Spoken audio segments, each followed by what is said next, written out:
On behalf of My Retired Life Foundation, we extend a very hearty welcome for this monthly सबको सुनो programme. और जैसे आपको मालूम है, टीम है जिंदगी की एक बहुत महत्वपूर्ण एक्सपीरियंस जिसने अपनी जिंदगी को बदल के रख दिया। ये बहुत ही सामान्य लगता है, लेकिन काफी कठिन होता है, क्योंकि हमारे हर एक की जिंदगी में काफी एक्सपीरियंस होते हैं, काफी ऐसे अनुभव होते हैं। उसमें से किसको चूज करने का है? Probably some are extremely personal, some are extremely own, confidential. We would not like to share, but definitely would like to hear the lessons from the life experiences of our members. So welcome to this particular event, and I would request Agarwal Saab to kindly share his experience.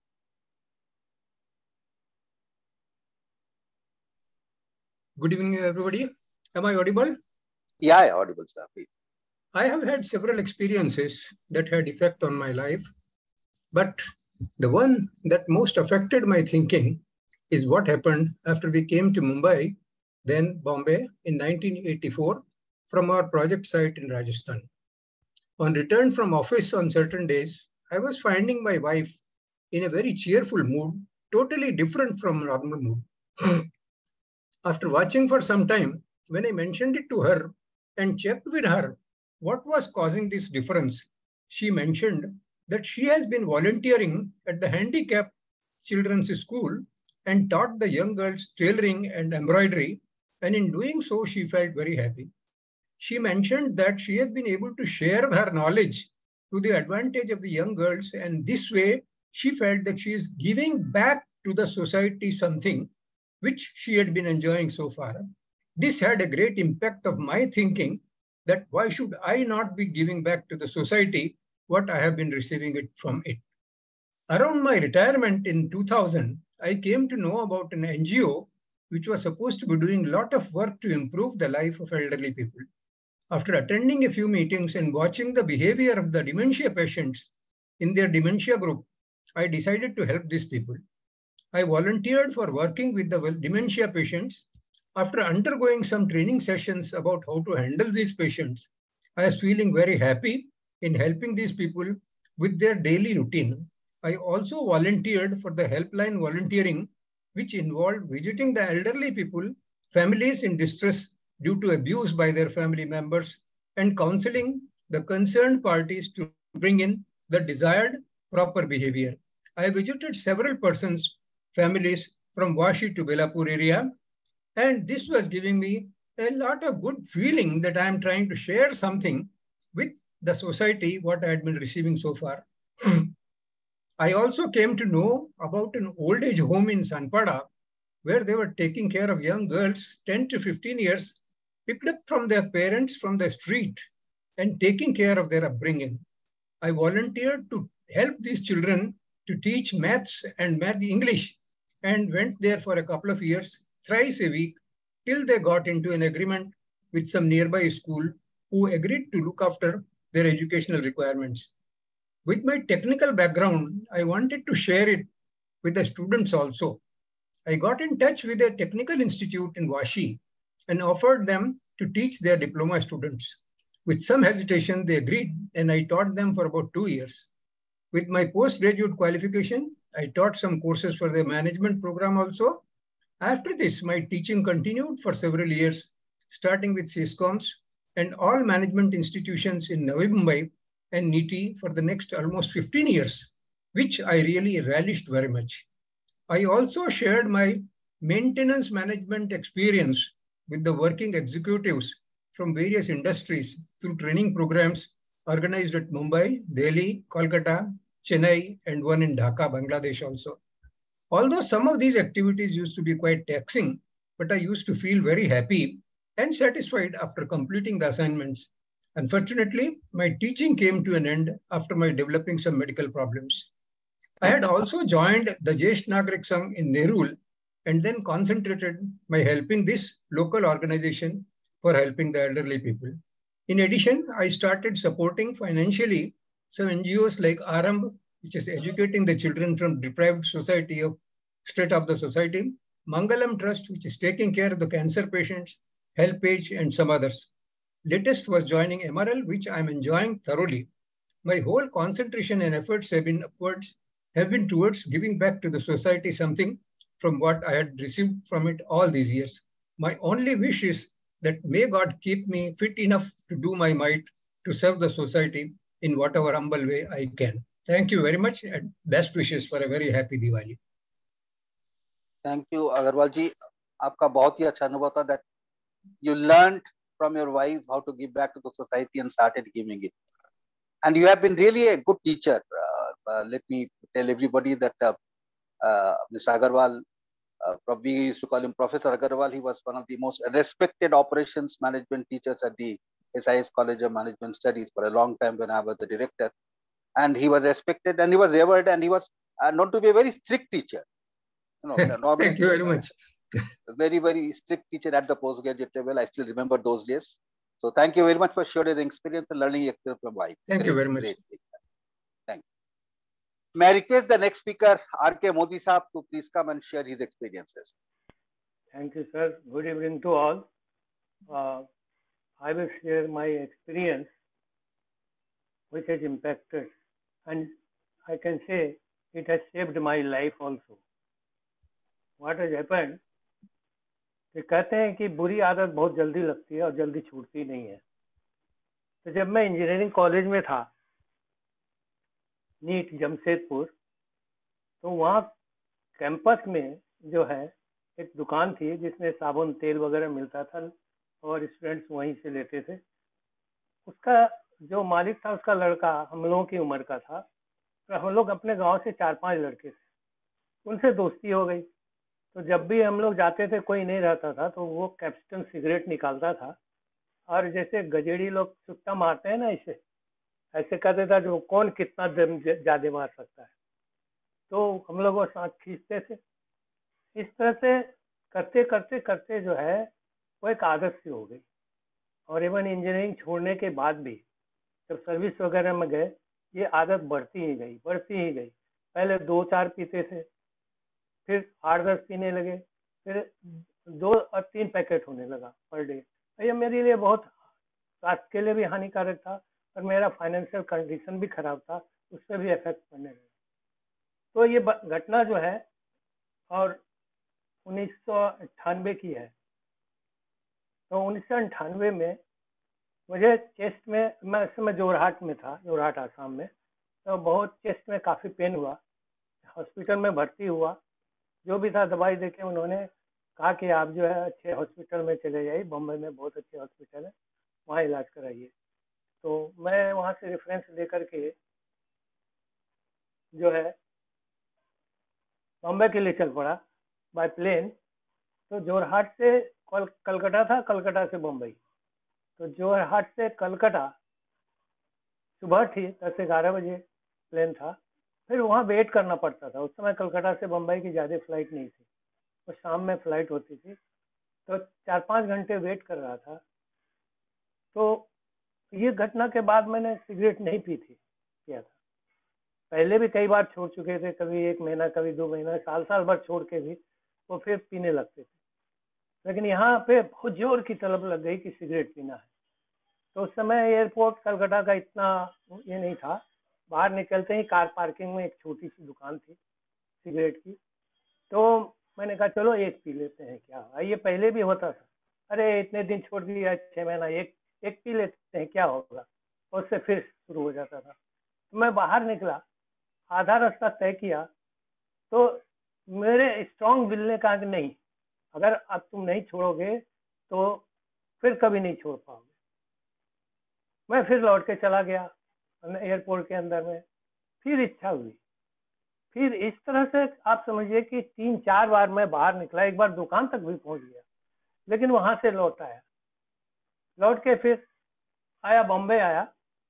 Bombay में doctor Rajani Hinduja hospital में उन्होंने check किया, और check करने के बाद कुछ नहीं पाया। वो कुछ उन्होंने कहा कि ये पेन ऐसे होता, वो मुझे याद नहीं है, कुछ इडियोटिक पेन वगैरह बताया था उन्होंने। उसके बाद भी मुझे इच्छा होती थी कि मैं पीऊँ, लेकिन मैंने अपने स्ट्रॉन्ग विल से कहा कि नहीं पीना है, और नहीं पिया। और आप समझिए कि 98 से अब तक एक भी सिगरेट के नहीं पिया है। और ये मेरे स्वास्थ्य के लिए भी अच्छा हुआ और मेरे फाइनेंशियल कंडीशन के लिए भी बहुत बढ़िया रहा। तो ये मेरे लाइफ का एक्सपीरियंस है कि अगर आप स्ट्रांग विल रखते हो तो आप कोई भी बुरी आदत छोड़ सकते हो। बस मेरा इतना ही कहना है। मेरे जीवन में जो इम्पैक्ट हुआ इसको छोड़ने का वो मैंने बताया, कैसे छोड़ा ये भी बताया। धन्यवाद। धन्यवाद मोदी जी, अपने बहुत एक अहम बात कही, दैट अगर आपके पास विल पावर है, so anything you can do in the world, whether it is coming out of a negative thing or whether it is doing anything else you can do. The willpower is a crux of everything. It is all a question of how you exercise that willpower in a positive way. And you did a good thing, and a good thing that you left such a bad habit of smoking. Thank you very much.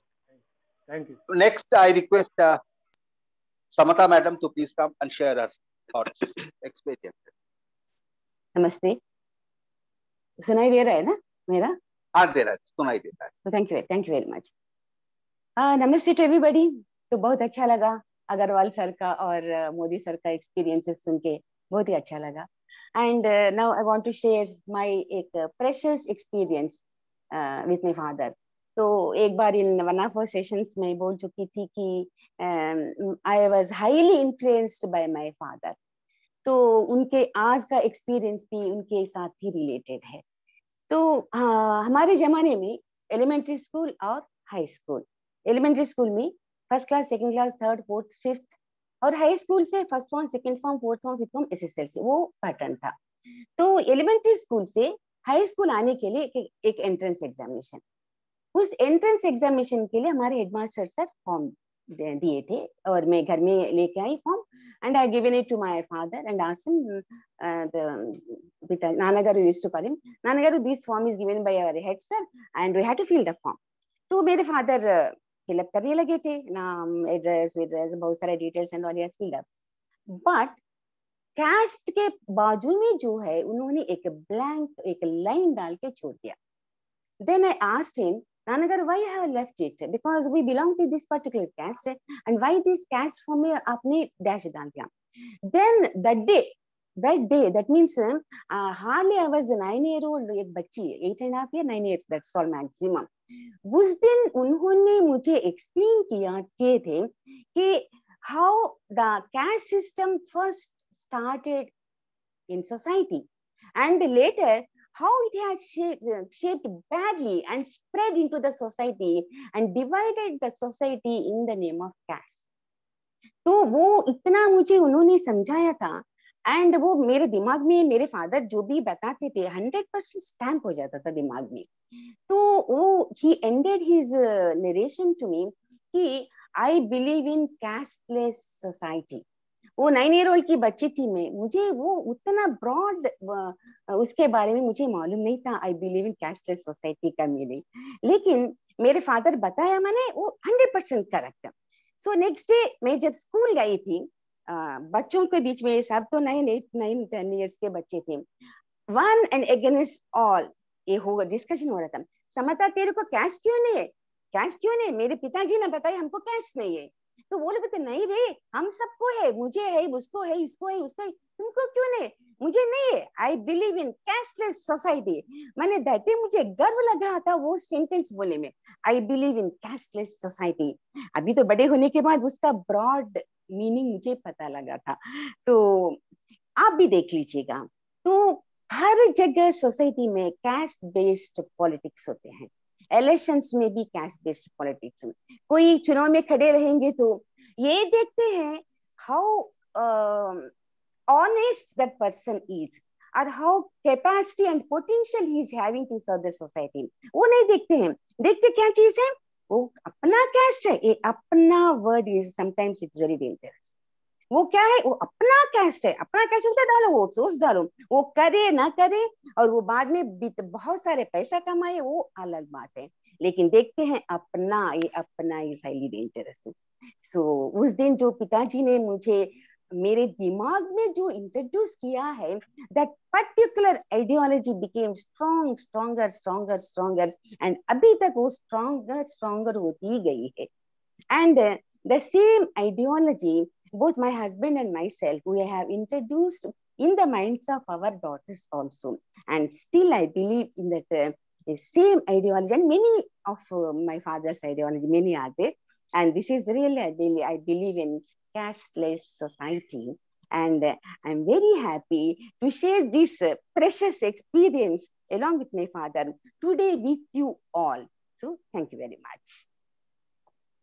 Thank you, Samata ji.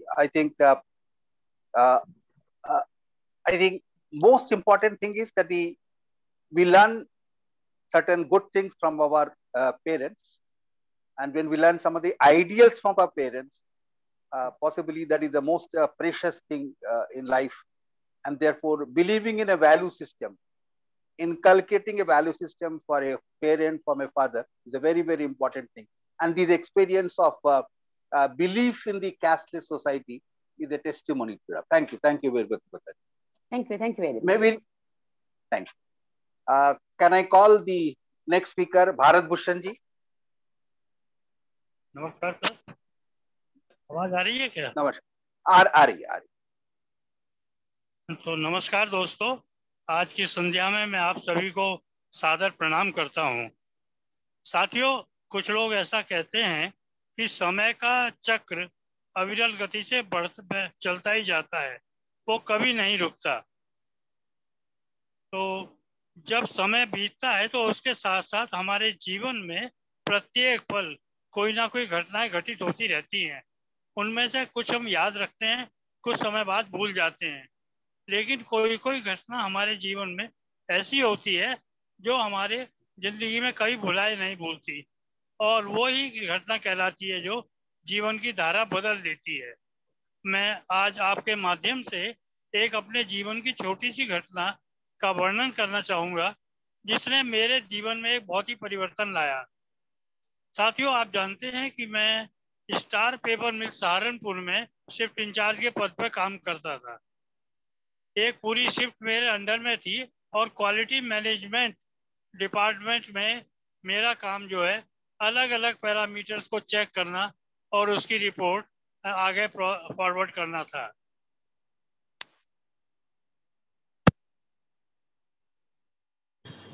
इस काम के लिए मुझे एक अच्छा सा staff मिला हुआ था जिसे लेकर के मैं काम करता था।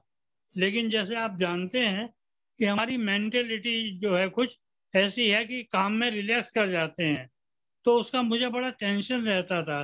कई बार सबॉर्डिनेट स्टाफ समय पे मुझे रिजल्ट्स नहीं देता था, या कभी हायर अथॉरिटीज का प्रेशर रहता था, कभी कोई ना कोई ऐसा होता रहता था कंपनी की पॉलिसी वगैरह जिसमें कोई ना कोई टेंशन बना रहता था। समय पे रिजल्ट देना मेरे लिए बड़ा एक टेंशन का काम हो गया था। कई बार मैं बहुत तनाव में हो जाता था। मेरे साथ मेरा एक जूनियर सहकर्मी था जो मुझे बहुत चाहता था। उसके साथ मेरे पारिवारिक संबंध हो गए थे। मैं उसके घर जाता और वो मेरे घर भी आता था। एक दिन उसने मुझको तनावपूर्ण स्थिति में देखा तो बोला, क्या बात, आज बहुत परेशान लग रहे हो। तो मैंने उसे शेयर करते हुए कहा, क्या बताएं, पोजीशन ही ऐसी है, हायर अथॉरिटीज रिजल्ट चाहती है, जूनियर समय पे देते नहीं है, कैसे काम निकाला जाए। उसने कहा, देखो एक सोल्यूशन है इसका, जब भी आप टेंशन में हो तो मेरी तरफ से सिगरेट का एक वो ले लिया करो, कष्ट ले लिया करो। मैं भी पहले जब कभी टेंशन में होता हूँ सिगरेट पी लेता हूँ, उससे आपके दिमाग को बहुत राहत मिलेगी। मैंने उससे कहा कि मैंने कभी स्मोकिंग नहीं की, मैं कभी स्मोकिंग नहीं करता। उसने कहा, एक बार करके देखो, आपको बड़ी राहत मिलेगी। पता नहीं क्यों उसके कहने के ढंग से मैं उसके कहने में आ गया और उससे मैंने सिगरेट मंगाई। पहला कष्ट लेते ही मुझे बहुत बड़ा धक्का लगा। मैंने उसे फेंक दिया। वो बोला, शुरू में ऐसा ही होता है, बाद में सब ठीक हो जाएगा। उसके बाद धीरे धीरे मैं उसके साथ स्मोकिंग करने लगा और कुछ ऐसी आदत बढ़ती चली गई कि जिस दिन मैं स्मोकिंग नहीं करता मुझे बड़ा अनईजी महसूस होता था, सिर में दर्द हो जाता था। ये एक तरह से मेरी जैसे मैं आदी हो गया था इसका। इसी तरह से जीवन चल रहा था। एक दिन मुझे पता लगा मेरा जो सहकर्मी है कई दिनों से ड्यूटी पे नहीं आ रहा है। तो मैं उसका हालचाल पूछना उसके घर पहुंचा तो पता लगा वो बिस्तर पे पड़ा हुआ है, दुबला पतला सूख के कांटा हो गया है, आंखें धंस गई हैं और चलने फिरने में भी असमर्थ है। तब मुझे जाकर पता लगा कि उसको बोन टीबी हो गई है और बड़ी एडवांस स्टेज में है। उसने मुझे धीरे से अपने पास इशारे से बुलाया और बुलाकर एक बात कही कि शारदा बहू, मेरे कहने से आपने कुछ समय पहले सिगरेट पीना शुरू किया था, बड़ी राहत मिली थी आपको, और आज ही मैं आपको एक और एडवाइस देता हूँ कि इसको छोड़ दो, ये बहुत बुरी चीज है। इसने देखो मेरा क्या हाल कर दिया है। मैंने उसकी बात को मजाक में लिया, अरे नहीं कोई बात नहीं, तुम जल्दी ठीक अच्छे हो जाओगे, और मैं घर चला आया। अगले दिन जब मैं ड्यूटी पे पहुंचा तो पता लगा रात को ही उसकी डेथ हो गई थी। मुझे बड़ा झटका लगा और उसके बाद फिर मैं उसके अंतिम संस्कार में शामिल हुआ। लौटते हुए फिर मेरे को सिगरेट की तलब लगी और मैं सिगरेट की दुकान पे जाकर के उससे एक सिगरेट मांगी। तभी अचानक जैसे ही मैंने सिगरेट हाथ में ली, मुझे अचानक उसका चेहरा नजर आ गया, दुबला पतला मुरझाया हुआ चेहरा, जो मुझसे कह रहा है इसे छोड़ दो, बुरी बात है। तभी मेरे दिमाग में झटका लगा कि मेरा दोस्त, जिसे मैं भाई जैसा मानता हूँ, जब मुझे मना कर रहा है तो क्या मैं उसके लिए इतना भी नहीं कर सकता? और ये तो मेरे अपने फायदे में है। फिर मुझे लगा एक्चुअली मेरे पिताजी आईटीसी में काम करते थे, उनको कंपनी की तरफ से सिगरेट फ्री मिला करती थी, पैकेट्स मिलते थे, वो भी स्मोकर थे। मैंने सोचा कि जब पिताजी को कुछ नहीं हुआ तो मुझे क्या होगा, लेकिन फिर उसका चेहरा दिमाग में आ गया और उसके चेहरे ने मुझसे ऐसा कहा, बार बार कह रहा था वो कि इसे छोड़ दो, ये बुरी चीज है। और तभी मैंने उसकी सिगरेट को वहीं फेंक दिया और ये प्रण किया कि अपने दोस्त के लिए नहीं बल्कि अपने लिए ही मैं ये करूँगा, और आज से मैं कभी भी इसको सिगरेट को हाथ नहीं लगाऊंगा। सर, इस घटना को लगभग 25 वर्ष हो गए हैं। तब से आज तक मेरे को कई बार सिगरेट भी ऑफर होती है, ऐसे लोगों के बीच में भी जाता हूँ जो धूम्रपान कर रहे हैं, लेकिन मुझे ऐसा तभी जब भी मैं उसकी तरफ देखता हूँ मुझे अपने दोस्त का चेहरा याद आ जाता है, और मैं हमेशा हमेशा के लिए उससे तौबा कर चुका हूँ कि आगे जिंदगी में जब तक जीऊंगा कभी सिगरेट को हाथ नहीं लगाऊंगा। बहुत बहुत धन्यवाद। भारत भूषण जी, आपकी स्टोरी काफी मर्मदाई स्टोरी है, और ये स्टोरी यही सिखाती है कि बुरी आदत जाने के लिए बहुत कारण होते हैं, विल पावर होता है। और दूसरा आपने जो बताया that your personal experience of a feeling for your dead friend, जिसने मैंने आपको ये किया कि आपको सिगरेट मेरे से मना कर दे, and that created a will power in you, that you must sir leave thank this. You sir. बोलिए बोलिए। कई बार बहुत से लोग सलाह देते हैं तो वो सलाह हमारे दिमाग पे नहीं उतरती, जब तक अंदर अपने अंदर से ही कोई प्रेरणा ना हो, अंदर से इच्छा जागृत ना हो, हम किसी के कहने से कभी कुछ नहीं करते। Thank you. Absolutely. Motivation cannot be ordered. It has to be believed actually. Thank you. Thank you very much. Thank you sir. Thank you. मैं नेक्स्ट स्पीकर जेल चौधरी साहब को बुलाता हूं कि जेल चौधरी साहब आए अपने एक्सपीरियंस सामने रखें। चौधरी साहब। Thank you very much, sir. Good evening. Good evening. I will narrate my narration today. The relevance of spiritual master in my life, and I will start with the narration of an incident which happened in 1997. I was sitting in my office, and my secretary called me on intercom and told that one CBI inspector is here and he wants to meet. I said, send him inside. The CBI inspector came in. He told me that there is a embezzlement in Indore, and your name is also there. And I will like to have your statement. If you cooperate, okay. If you don't cooperate, we will arrest you. I said, all right, please take my statement whenever it is convenient to you. He said, okay, I'm staying in your guest house and I'll come again. I said, all right. I was a little worried and I came for lunch to my place, told my wife, came back to office, waited for the CBI inspector. and he did not turn up. Evening, I came back home and I dialed the number of my spiritual master. मेरे सदगुरु हैं, मैंने उनका phone लगाया और वो जो phone उठाते हैं तो यस बोलते हैं.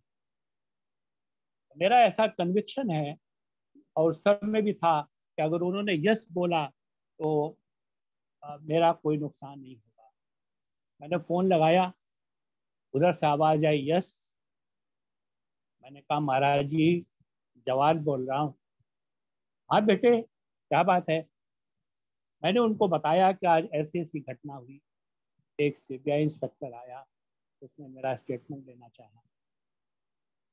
उन्होंने मुझसे कहा कि जवाहरलाल, मुझे पहले नाम से बुलाते हैं वो, उन्होंने कहा कि जवाहरलाल मुझे सही सही बताओ तुम्हारा कोई इन्वॉल्वमेंट है इसमें क्या, और पूरी ईमानदारी से बताना. मैंने कहा महाराज जी आपके श्री चरणों में सर झुकाकर कहता हूँ कि मेरा कोई इन्वॉल्वमेंट नहीं है, लेकिन पेमेंट हेड ऑफिस से हुआ और हेड ऑफिस में पेमेंट चेयरमैन के अप्रूवल से होता है और फाइल चेयरमैन तक तब तक नहीं पहुंचेगी जब तक मेरे दस्तखत नहीं. तो मेरा इन्वॉल्वमेंट केवल इतना है कि उस पेमेंट को रिलीज कराने में मैंने दस्तखत किए हैं, लेकिन मैं इसके पहले इंक्वायरी ऑर्डर कर चुका हूँ. He paused for a half minute and he told me, Jawaharlal हमारे बेटे को कुछ भी नहीं होगा, आराम से सो जाओ. Friends, believe me that CBI inspector went back without taking my statement. And after 3-4 weeks, he telephoned me from Indore that Chaudhary Sahab, case has been closed. There is nothing found against you. I said, thank you very much. And friends, let me tell you that this spiritual master to whom I love, respect, admire, he was the DGP of Haryana and he left everything and he became a saint. In 2014, I went to his ashram, which is in Panchkula. And while returning from Panchkula to Delhi by road, I suffered a heart attack. It was 14th of April, 2014. And it so happened that I came to Delhi. My sister was there. She got me admitted in the escorts where I underwent a angioplasty and all that. On 6th of May 2014, somebody telephoned me, Chaudhary साहब सुना आपकी तबीयत ठीक नहीं है. मैंने कहा हाँ कुछ खराब हो गई थी. कहने मैं मिलने आना चाहता हूँ. मैंने कहा आइए. आप कब आएंगे? बोले शाम को आते हैं 7 बजे. मैंने कहा आइए. मित्रों 7 बजे मेरे घर की घंटी बजती है. उस समय हमारे बच्चे घर पर नहीं थे, मैं और मेरी वाइफ दोनों घर पर थे. और घंटी बजती है और मेरी वाइफ चिल्लाती है, अरे देखो देखो कौन आया. मैं अंदर कमरे में था, मैंने सोचा पता नहीं कौन आ गया. मैं बाहर आ गया. बाहर हमारे गुरु महाराज खड़े थे. उन्होंने मुझे सीने से लगाया और मुझसे कहा जवाहरलाल तूने रुला दिया मुझे. तेरे को कैसे कोई बीमारी हो सकती है, ला अपनी बीमारी मुझे दे दे. और वो फिर मेरे साथ 2-3 घंटे बैठे रहे, मेरे हाथ को हाथ में लिए रहे. अपनी सारी वाइब्रेशन उन्होंने मुझे ट्रांसफर कर दी. चलते समय मुझे उन्होंने कहा कि कभी भी जिंदगी में तुमने जितनी ईमानदारी से काम किया है उसका तुमको फल ही मिलेगा, कोई नुकसान कभी होगा नहीं. मित्रों मैं 30 साल जुहू में रहा, आज मैं चारकोट में रहता हूँ. केवल पूरी शख्सियत की वजह से, जिन्होंने हमेशा यही कहा कि कितनी भी बड़ी कुर्सी पर बैठ जाओ, ईमानदारी मत छोड़ना, किसी को परेशान मत करना, किसी के साथ कोई दुर्व्यवहार मत करना, किसी के साथ स्वार्थवश अपने लिए कुछ मांगना नहीं. अगर ऐसा जीवन व्यतीत करोगे हमेशा सुखी रहोगे. ये मेरे जीवन का एक ऐसा मोड़ था जो 1993 में शुरू हुआ जब उन्हीं महाराज जी ने, एक आश्रम उनका है गोपीगंज में, मैं ऑडियंस में बैठा था, मैं उनके पास गया, मैंने उनसे आशीर्वाद लिया, उन्होंने ऊपर से नीचे तक मुझे देखा, मुझसे कहा कि मुझसे बाद में मिलो। मैं उनके पास गया, उनके कमरे में मिलने, उन्होंने मुझसे कहा, जवाहरलाल मेरे साथ जुड़ोगे? मैंने कहा महाराज जी जैसी आदेश आपका। तब से उन्होंने मुझे अपने साथ जोड़ा, आज तक जुड़े हुए हैं, बहुत प्रेम देते हैं, बहुत बहुत प्रेम देते हैं। सारा जीवन का आदर्श मैंने उनसे प्राप्त किया है। आप सबको दीपावली की बहुत शुभकामनाएं। धन्यवाद चौधरी जी। एक आपने जो बहुत स्पिरिचुअल गुरु की बात अगर आप अलग रख देते, लेकिन आपने बहुत अच्छा बात किया।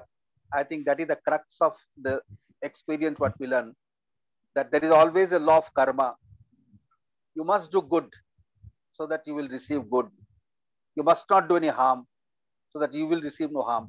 That is the law of the nature. Even I think that's a moral lesson, and that's an extremely important lesson, and which any spiritual guru will also give you.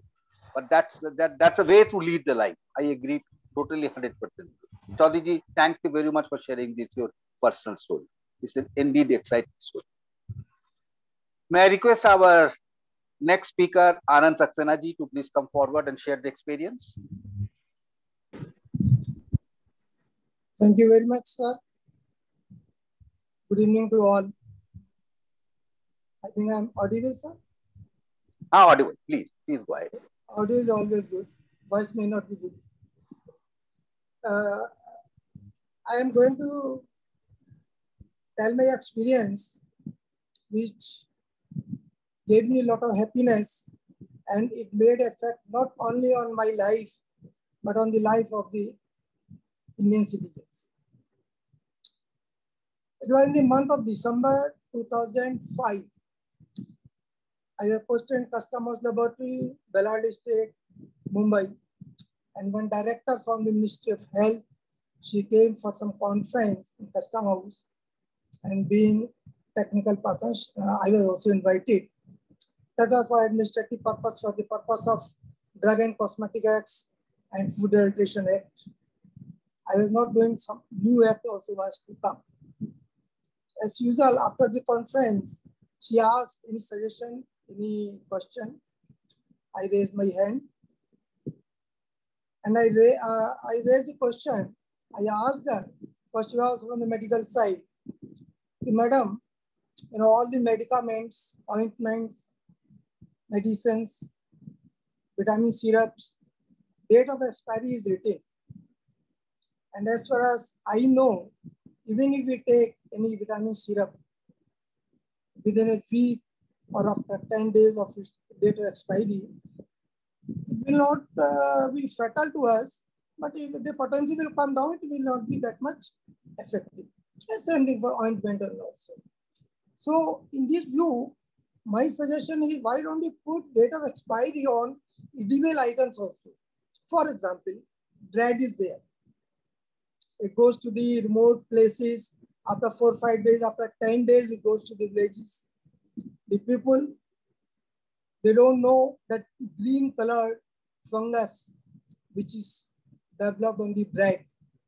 It is very much harmful, or sometimes it may be fatal also because of this infection, and fungal infection is very dangerous. And there are some molds. Sometimes, if some persons, they will remove the green color fungus from it. 2-3 pieces from the loaf, they will remove and they will eat it.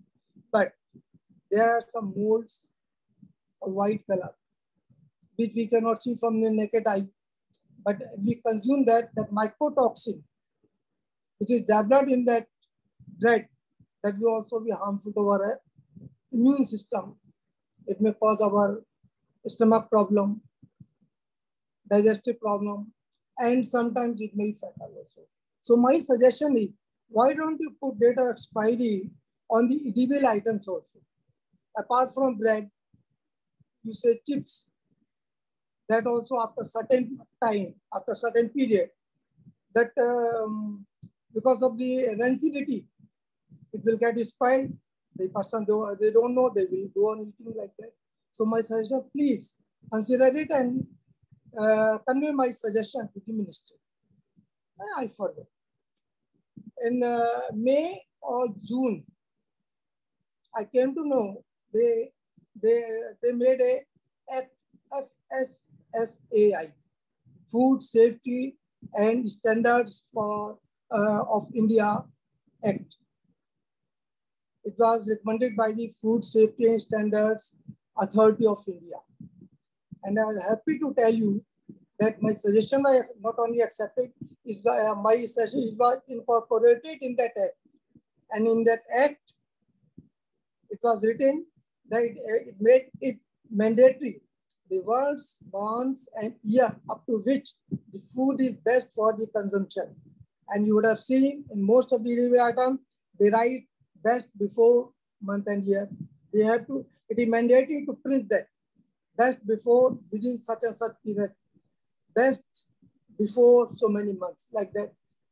It was added in the FSSAI. And once I was not knowing about this act, I was posted in Nimach. So once I went to purchase bread, I simply just out of curiosity, I saw there some black printing on it. I saw that the date of manufacturing was there, lot number was there, and best before such and such date and year. So I was very happy. And this is a very small contribution from my side, but it was accepted by the government. So at least it saved a number of people from getting sick from this fungus and all. And now I see you go to Lima in all the lentils, in all the spices, even in cosmetics also, this date of expiry of used within such and such day is written. So that was your contribution to the society, and I feel happy for that. Thank you very much, sir. Very good. I think that was an excellent narration of your influencing power. You know, influencing power.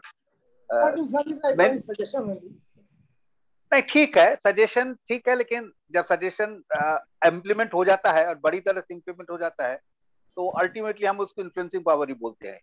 माने that's not exactly not a power influencing power but a customer influencing power बोलिए, जो भी आप बोलिए. Yes, sir. Probably it's a basic. So that was a very, very good experience that you know, many of us notice all these things, but sometimes we are not we don't put it up, we don't say it actually. आपने बोला उस time पे, आपने suggestion दिया, उसके बाद food standard act आया, उसमें ये सजेशन इंप्लीमेंट हुआ best before. That itself is a great pleasing experience which you will remember entire your life. That's a nice thing, a nice feeling. Very nice. That's a nice. Thank you very much. Nice. Thank you. May I request our next speaker, Renu Agarwal ji, to please come and share her experience. Okay, sir. I'm audible, sir? Yeah, you're audible. Okay. Namaskar सभी को मेरा, all MRL members. तो मैं आज ये सबकी सुनो में I think I'm coming first time and I really always feel कि लाइफ में हम जब चलते रहते हैं तो बहुत सारे एक्सपीरियंसेस हो जाते हैं, बहुत से हम लोगों से मिलते हैं जिनके कुछ लोगों की कुछ एक बातें याद रह जाती हैं जो हमारी लाइफ में ग्रेट इम्पैक्ट लाती हैं.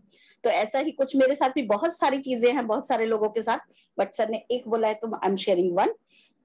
एक्चुअली जो नए लोग हैं शायद उनको मिले, आई रिटायर्ड फ्रॉम सेंट्रल स्कूल. तो सेंट्रल स्कूल में काम करते हुए मैं काफी जगहों पे लाइक दिल्ली, करंजा, विशाखापट्टनम, दिल्ली वगैरह बहुत जगह काम किया. तो during that time I came across, मतलब मैंने बहुत सारे प्रिंसिपल्स के साथ काम किया. तो एक प्रिंसिपल की एक बात जो है जिसने मेरी लाइफ में मतलब काफी चेंजेस लाए हैं एंड इम्पैक्ट किया है, तो वो है एक थी हमारी हरियाणा से ही थी, संतोष पुनिया करके. तो हमारे यहाँ एक्चुअली साल में एक बार इंस्पेक्शन होती है, तो वो बहुत एक्साइटमेंट होती है, उसके लिए सब बहुत तैयारी करते हैं, बहुत नाटक होता है, बहुत अपनी तैयारियां, उल्टे सीधे चार्ट्स वगैरह बनाना वो सब. But I use to do कि मेरे को लगता था मैं वो नाटकबाजी नहीं करती थी. मैं सोचती थी कि मुझे जैसा करना है वैसा ही करना है, मुझे ये एक दिन के लिए नाटकबाजी करके फालतू की अप्रिसिएशन नहीं लेनी है. तो I use to be like that. But जो हमारी ये जो प्रिंसिपल थी वो इंस्पेक्शन के पहले सबको बहुत ज्यादा मोटिवेट किया करती थी कि you have to give your best. और उसके लिए वो एक सेंटेंस बोलती थी, जिंदा रहने के अवसर बहुत हैं मगर मौत देने की रुत रोज आती नहीं. तो वो ये बात को बार बार बोला करती थी, बोलती आप अपना मेहनत करके बेस्ट करना है, आज हमेशा आप रूटीन में जो मर्जी करते रहो लेकिन ये दिन आपको बेस्ट करना। तो वो बहुत ज्यादा इंपॉर्टेंस देती थी उस बात को, और वो बात मेरे मन में बैठ गई। तो हमेशा मेरा जो मुझे रिमार्क्स वगैरह नॉर्मल मिला करते थे, कभी क्योंकि मैं कुछ करती ही नहीं थी खास में अपने रूटीन में, परंतु बाकी अदर लोग तो बहुत सारा नाटक करते थे, चार्ट बनाना, लेसन प्लान बनाना, बहुत कुछ करना। तो ये बात I also had to do because वो प्रिंसिपल का पूरी इंस्ट्रक्शन थी that you have to do.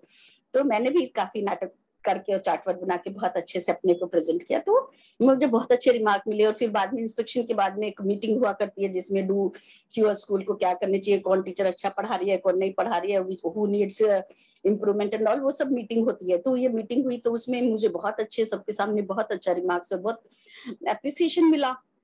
तो सिंस दैट टाइम मतलब दैट जिंदा रहने के अवसर बहुत हैं मगर मौत देने की रुत रोज आती नहीं, ये इसने मेरी लाइफ में इतना इम्पैक्ट डाला कि अभी मैं लाइफ में कोई भी काम करती हूँ, फॉर एग्जाम्पल जैसे हर वॉक ऑफ लाइफ में I feel that can be applied.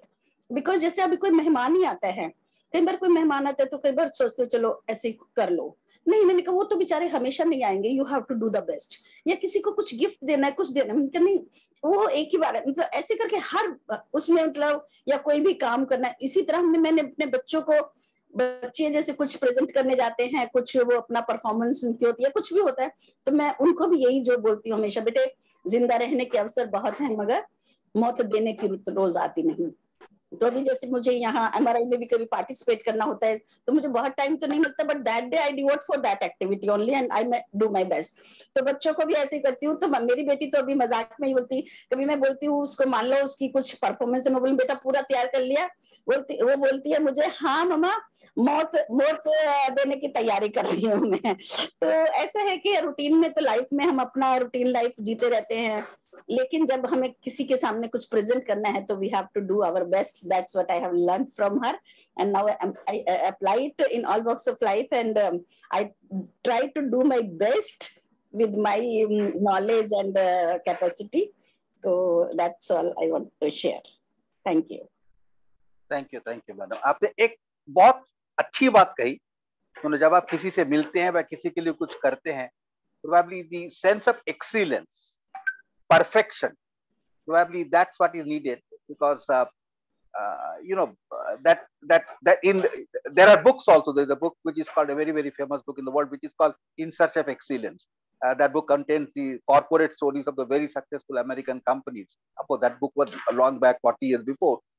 But that In Search of Excellence, the sense of perfection, किसी को दिखाने के लिए, किसी को करने के लिए कुछ एक्सीलेंस होता है। आपने वो जो बात कही, जो इंस्पेक्शन हो रहा था स्कूल के अंदर में, और आपको प्रिंसिपल ने कहा, बट और आपने एक्सीलेंस की तरह किया और उसमें आपको बहुत ज्यादा एप्रिसिएशन मिला, and that continue, probably that's the spirit with which we work, whatever we do, छोटा से छोटा चीज भी हो, लेकिन अगर उसको हम दिल लगा के करें, परफेक्शन से करें, एकदम एक्सीलेंस के साथ में काम करें, तो जिंदगी बहुत आगे बढ़ सकती है, देश भी बहुत आगे बढ़ सकता है।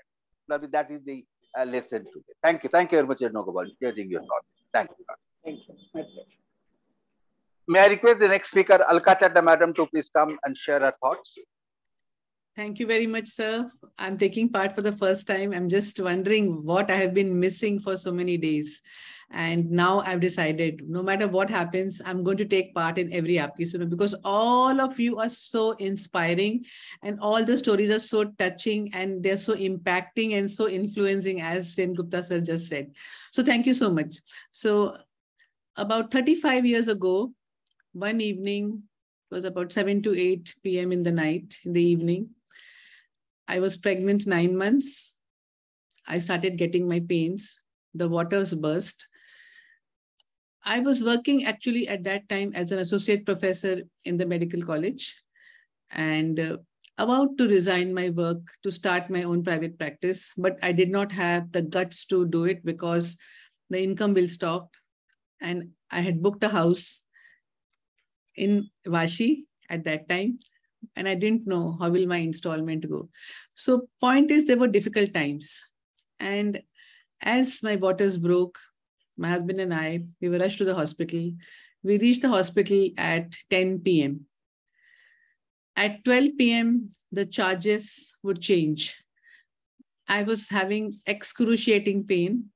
My husband was holding my hand tightly, and he came very close to me, looked into my eyes, and he said, Alka, I have an idea. I said, he's a very compassionate man. So he must be trying to, make me aware of my pain and to distract me from my pain and to little cheer me up. So I said, tell me, what's your idea? So he said, you know what, we'll go out for a walk for 1.5 hours and we will come back. I said, what? Like, I wanted to scream. Here, I'm having my contractions and my pains, and he wants to go for a walk. But I definitely thought that this person is having some idea behind him, behind what he's saying. And the idea was to save 1 day's bed charges so that we reach here at 12:05 and then the bed charges will not be charged. Okay, so I agreed. We went and we came back. And the same evening, my first baby boy was born. I was so scared. I was so petrified again. What am I going to do to this child? What am I going to give to this child? And all kinds of negative thoughts used to come running into my head. And I thought, like, what kind of mom I'm going to be? What is the kind of mother that I'm going to be? What is the kind of child that I'm going to raise in this world? I don't have enough money also. And at that time, something came into my head. When I was looking at this little baby, and the baby was looking back at me with open eyes, really, I'm telling you. And some thought came into me that, no, I'm not going to be scared. This is a gift of God that God has given me.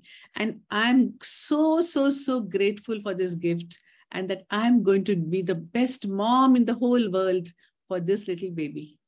And that was the day I decided I'm going to give the environment, whatever is necessary for this child to bloom and to blossom, to give the unconditional love, no matter what happens. And that changed my mindset from fear. I conquered my fear and I decided this is who I'm going to be. And it was a moment when I became master of my own fate, and I became the captain of my soul. And I moved forward from that day till today.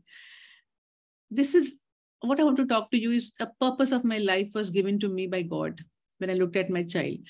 Today, I want to tell you that I integrate neuroscience, medical science, and the knowledge of the Vedas and the Indian scriptures to help youngsters to find what they want in their life, what is the purpose of their life, to focus on their North Star and to accomplish success and happiness. When I was a little child, all my purpose was to make my mommy and papa proud. As I grew up, I became a doctor. I wanted to serve the community. As I became a mother, then this was my purpose.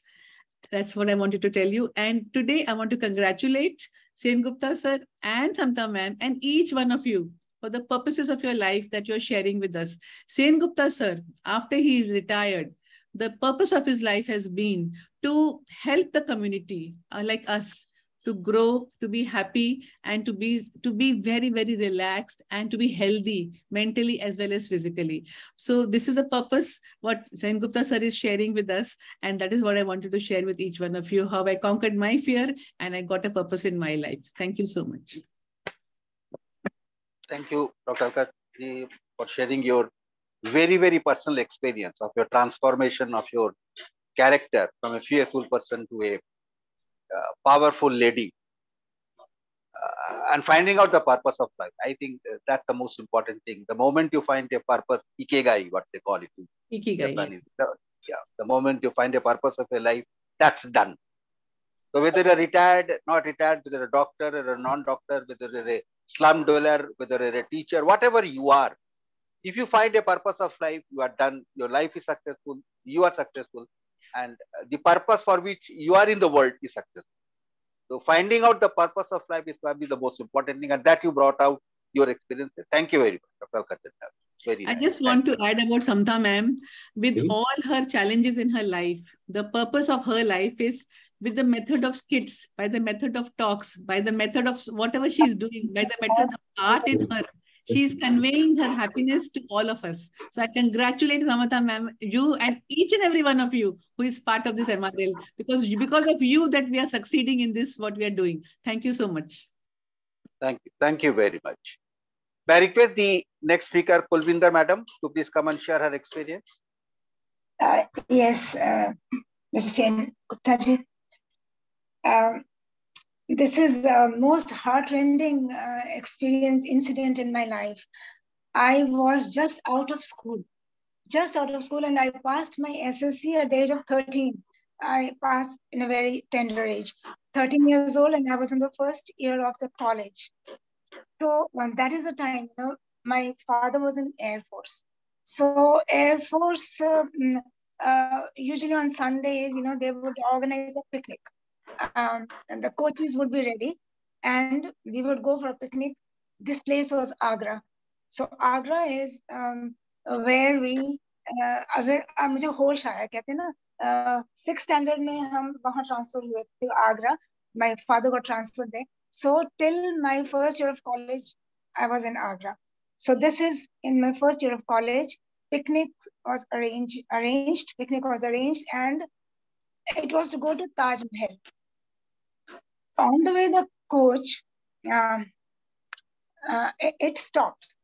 It broke down. अब 3 coaches में हम सब बैठे हुए हैं और buses आगे नहीं जा रही हैं, coaches आगे नहीं जा रही हैं और हम बैठे हैं, कोई बाहर उतर के घूम रहा है, कोई बैठे हैं coach में. And this is the time when what I saw, it has left an indelible mark in my mind, on my mind. Ground था, पूरा खाली ग्राउंड था और वहां पर एक सर्कल में गोट्स को बांध के रखा हुआ था in a circle.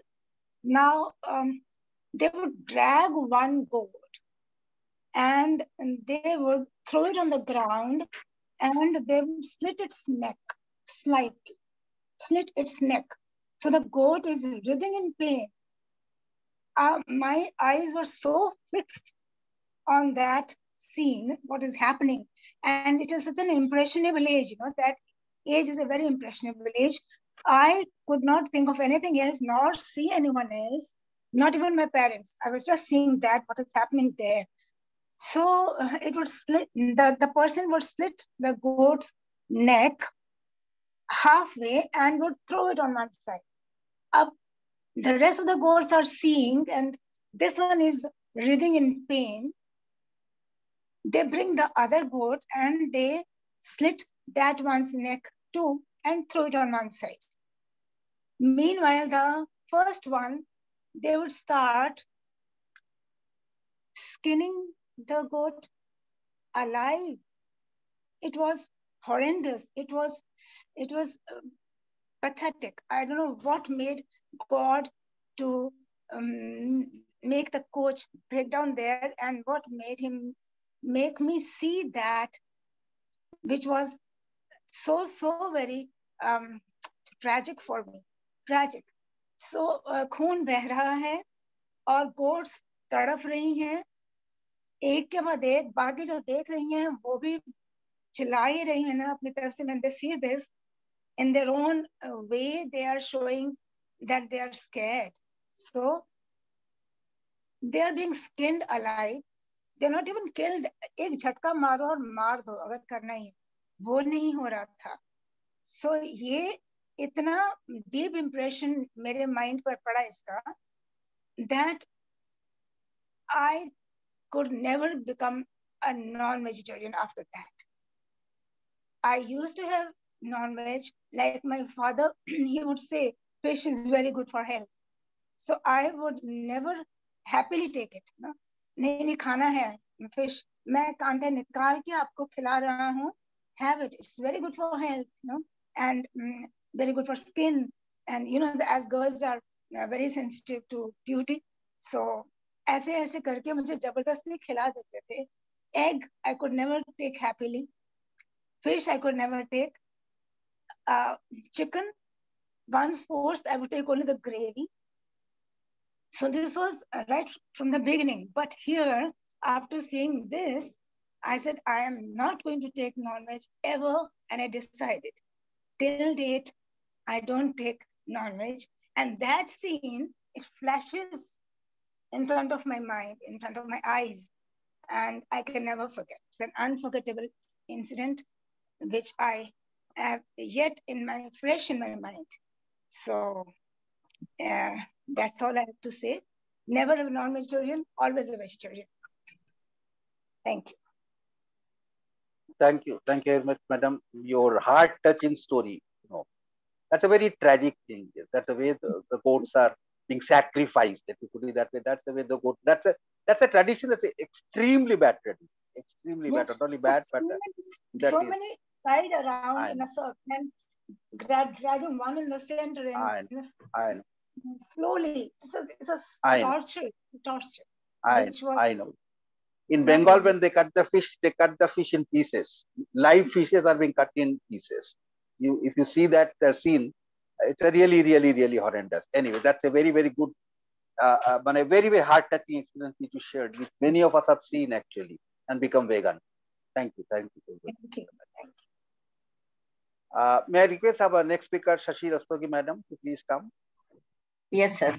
Good evening, everybody. और बहुत धन्यवाद मुझे इसमें समय देने के लिए। यादगार जो स्मरण है वो सुना मैंने, बहुत सारे सुने, और हर एक के जीवन की तरह मेरे जीवन में भी बहुत सारी यादें हैं जिन्होंने मेरे जीवन को प्रभावित किया है। उसमें एक याद जो है वो मैं इस तरह से शुरू करती हूँ कि एक मशहूर शायर और गजलकार नेजा फादली साहब का एक शेर है, तन्हा तन्हा दुख झेलेंगे, महफिल महफिल गाएंगे, जब तक आंख में आंसू हैं तब तक हम गीत सुनाएंगे। वो कहते हैं ना कि दुख के उद्गारों में भी शायरी और कविता का सृजन होता है। फिल्मों में भी हम देखते हैं कि दुख के क्षणों में नायक नायिका दुख के गाने गाते हैं। ऐसा ही कुछ मेरे साथ हुआ। 3 बेटों में एक बेटी होने के कारण मैं अपने पापा जी की बहुत ही लाडली रही हूँ, और 1995 में मेरा अनुभव बहुत ज्यादा दुख भरा रहा। मेरे पापा जी के स्वर्गवासी होने की सूचना मिलते ही हम दिल्ली से लखनऊ गए। मैं एकदम गुमसुम थी। अपने प्रियजनों के जाने का पहला सामना था। सोच रही थी कि ईश्वर लोगों को अपने पास क्यों बुला लेते हैं। अच्छे भले व्यक्ति की फोटो बनवाकर दीवार पर लगा लेते हैं, उनमें फूल मालाएं चढ़ाते हैं। दिल्ली वापस आकर अपने पापा जी के आदर्शों, नियमित सरल दिनचर्या और जिंदगी के बारे में उनके विचारों को सोचते सोचते मैं बहुत ही गुमसुम रहने लगी। फिर एक बार पेपर और पेन लेकर के मैं बैठ गई कि चलिए कुछ उनकी बातों को लिखती हूँ। और उनके जीवन का आदर्श वाक्य था, अच्छे कर्म ही पूजा हैं। हमेशा वो यही कहते थे कि अपने कर्म ईमानदारी और सच्चाई से करो और मानव की सेवा करो, वही तुम्हारी सच्ची पूजा है। उसके साथ ही मैं ये भी जानना चाह रही थी कि पापा जी के विचारों के अलावा एक स्पेशल वर्ग है उनका, और लोगों का जीवन के बारे में या जिंदगी के बारे में क्या सोच है। और ये जानने के लिए समय का अभाव था, मैं स्वयं जा नहीं सकती थी, परिवार और जॉब को देखना था। तो स्वयं मैंने क्या किया, अपनी कल्पना से और कुछ अनुभवों से जो मैंने लिखा कि, और ये भी सुना था कि मौत की कगार पर पहुंचकर लोग झूठ नहीं बोलते, हमेशा सच बोलते हैं। और मैंने मौत को इस निश्चित अवधि के लिए, एक पर्टिकुलर एक लिमिटेड टाइम के लिए, उसको एक सुंदर जवान युवती का रूप देकर सड़क के किनारे एक पेड़ के नीचे कुछ इस तरह से खड़ा कर दिया कि जैसे वो लोगों से रास्ता पूछ रही है। आने जाने वाले लोग बहुत थे, चलती सड़क थी, और वो ऐसा लग रहा था जैसे लोगों से भटक गई है रास्ता और वो पूछ रही है। आने जाने वालों की नजर उस अकेली सुंदरी पर पड़ती तो उसे देखने का लोभ संवरण नहीं कर पाते और जरूरी से जरूरी काम से भी होने जा रहे होने पर उसकी बात सुनने के लिए उसके पास वापस आ जाते। इस बहाने से उसको देखना चाहते थे। जैसे मजदूर, मोटी तोंद वाला व्यापारी, युवक, विद्यार्थी। प्रश्न पूछे जाने पर जीवन के प्रति विचारों पर अपने आधारों पर अपना विचार कर बताते। एक लाचार बेसहारा वृद्धा को सड़क पार कराया उस मौत रूपी युवती ने, तो वो उसकी बात सुनने के लिए रुक गई। मैं शिक्षिका थी, शायद इसीलिए मौत के जवाब को अपने पापा जी के आदर्शों के रूप में मैंने उसको देने की कोशिश की और अपने मनोभावों को मैंने उस तरह से लिखने का प्रयास किया। उस वृद्धा स्त्री ने जो बताया वो मैं आपको बताऊंगी बाद में, लेकिन मैंने इस अपनी पहली जीवन की पहली कविता को शीर्षक दिया सवाल मौत के, जवाब कुछ लोगों के। मेरी पहली ही कविता बहुत गंभीर और बहुत लंबी हो गई, मगर मुझे ये बहुत पसंद है और मेरे जीवन के, मेरे दिल के बहुत करीब है। अब मैंने इसको कई अंशों में बांटा है। जब मैंने इसे अपनी माँ को दिखाया तो उनके आंखों में आश्चर्य और दुख भरे आंसू थे। बोली, अरे ये तुम कब से लिखने लगी? मैंने कहा कि शायद ये ईश्वर, माँ सरस्वती की कृपा ही थी कि इतनी पहली ही रचना जो थी, और शायद मेरे पापा जी का आशीर्वाद है जो मैं इसको लिख पाई। और पहली रचना जो थी गंभीर थी, और उसके बाद से आज तक जो लिखना जारी हुआ तो साधारण से साधारण लिखती हूँ, लेकिन ये सब मैं अपने स्वतः सुखाए के लिए लिखती हूँ। आज आपके सामने दिवाली का त्योहार आने वाला है, उसके लिए मैं कुछ पंक्तियां आपको सुनाना चाहती हूँ। दीपावली अंधकार को दूर करती दीपों की लंबी अवली, आई है एक वर्ष के बाद प्रतीक्षा की दीपावली। भगवान राम के स्वागत में सजा अयोध्या का हर द्वार तोरण से, अमावस्या काली रात को भी जगमगाता हर कोना प्रकाश से। लक्ष्मी व गणेश जी से सबके लिए धन धान्य से परिपूर्ण स्वस्थ और सुखी जीवन की प्रार्थना का त्योहार। समाज में सुख शांति सौहार्दपूर्ण वातावरण का त्योहार। आज की शाम जूम प्रोग्राम में आने वाले लोगों और किसी कारण से ना आने वाले सदस्यों, गणमान्य सदस्यों को मैं कहती हूँ, आपका हर दिन होली और रात दिवाली हो, हर चेहरा स्नेह मुस्कान हो, प्रफुल्लित हो, लेकर सब पर लक्ष्मी माता की कृपा की आकांक्षाएं। दिवाली के शुभ अवसर पर मेरी हार्दिक शुभकामनाएं। और मुझे पूरा विश्वास है कि ईश्वर की कृपा, सरस्वती की कृपा और मेरे पापा जी की, मेरी माँ की आशीर्वाद सदा मेरे साथ रहेगा और आप लोगों का उत्साह हमेशा मुझे आगे बढ़ाएगा। धन्यवाद। धन्यवाद शशि जी। हम आपको कवित्री के रूप में जानते थे, लेकिन आज पता लगा कि उस कवित्री का स्रोत का मूलधार कहाँ पे है।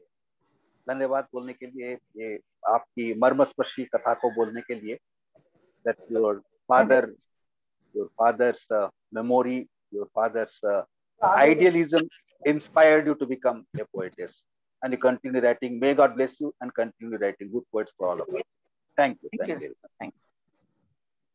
नवीन दुग्गल जी, आप रेडी हैं? दुग्गल साहब? Yes sir, 100%। या प्लीज। नमस्कार मेरे भाइयों, मेरे बुजुर्गों और मेरे सब टीचर साथियों।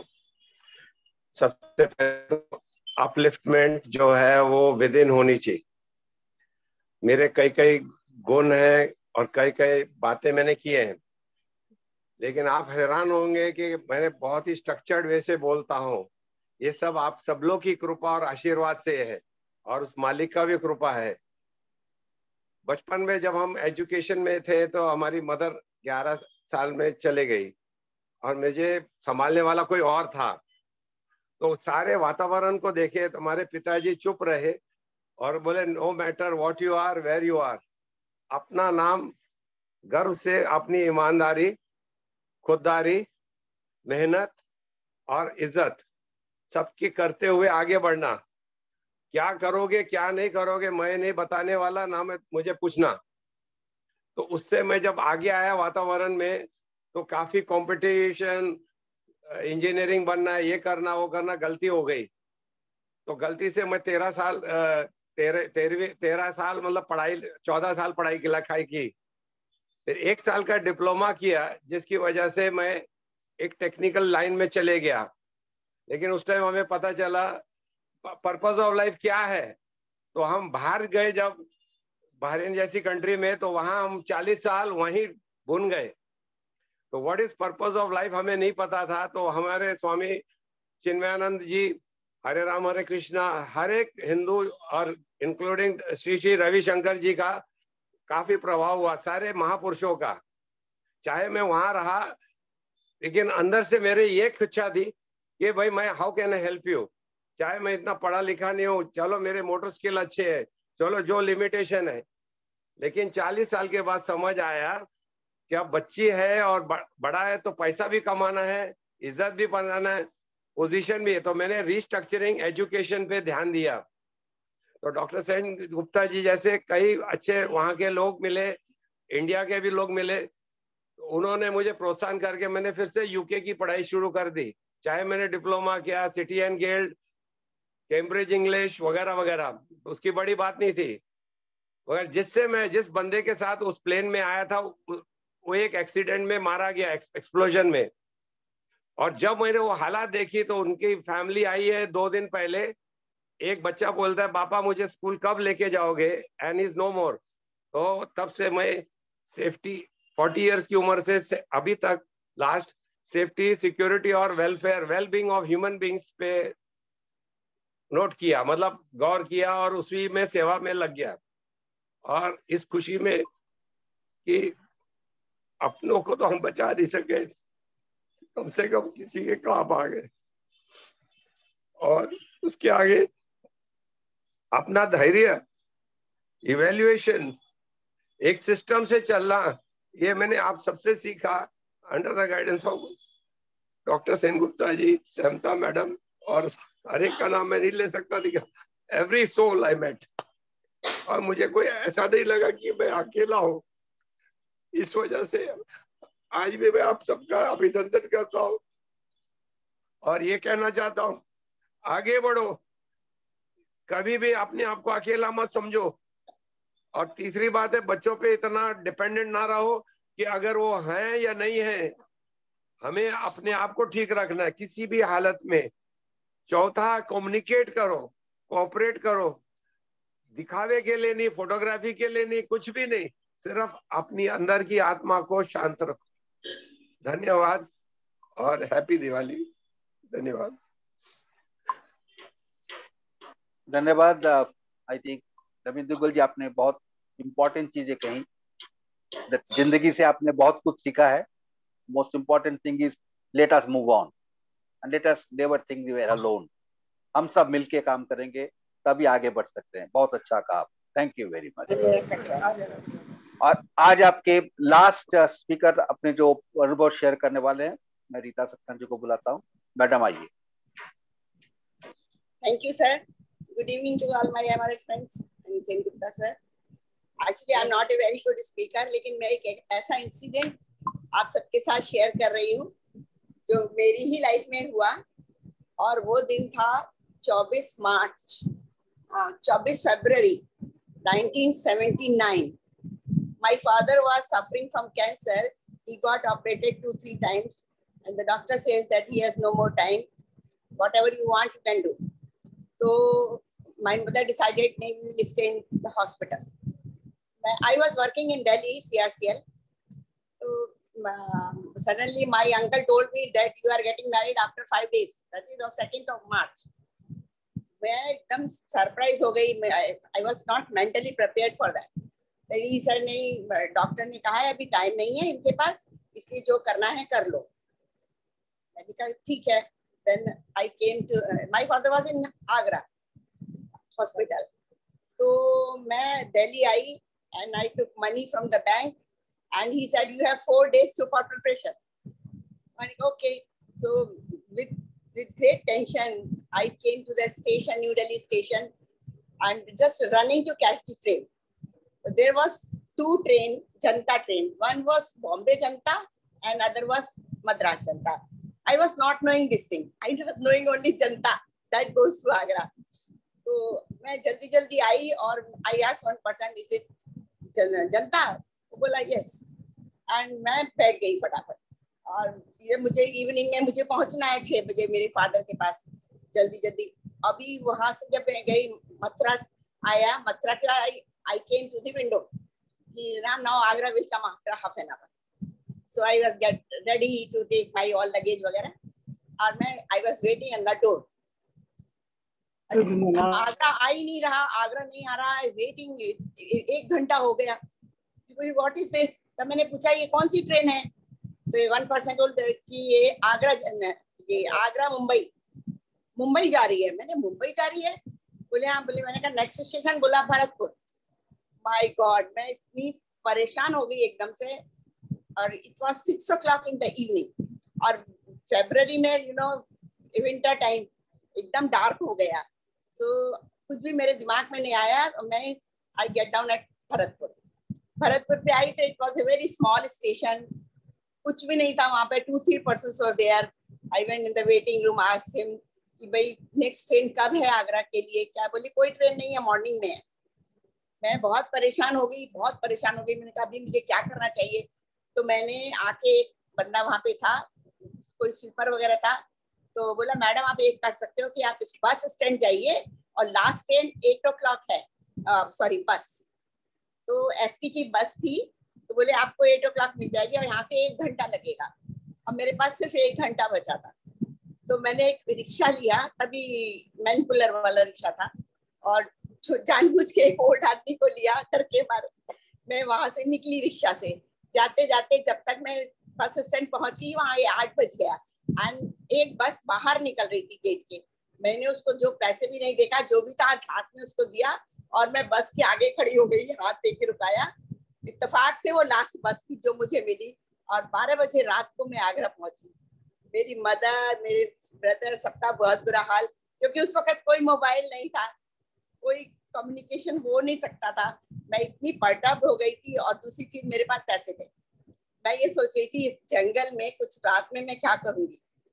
खैर किसी भी तरीके से मैं अपने घर पहुंच गई. भगवान को मनाते मनाते थैंक यू बोला.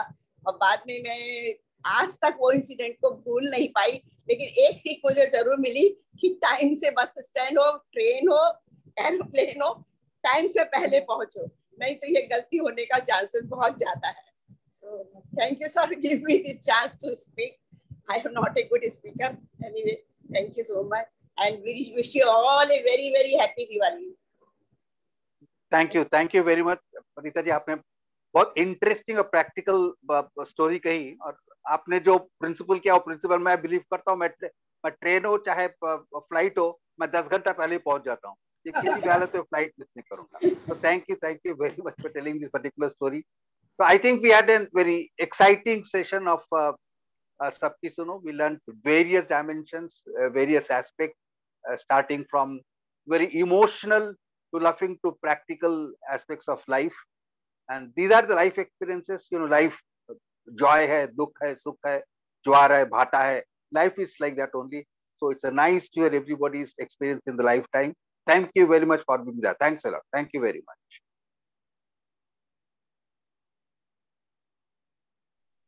Very good session. Fantastic. Thank you, sir. Thank you, sir. Fantastic experiences for each and everybody. Very nice.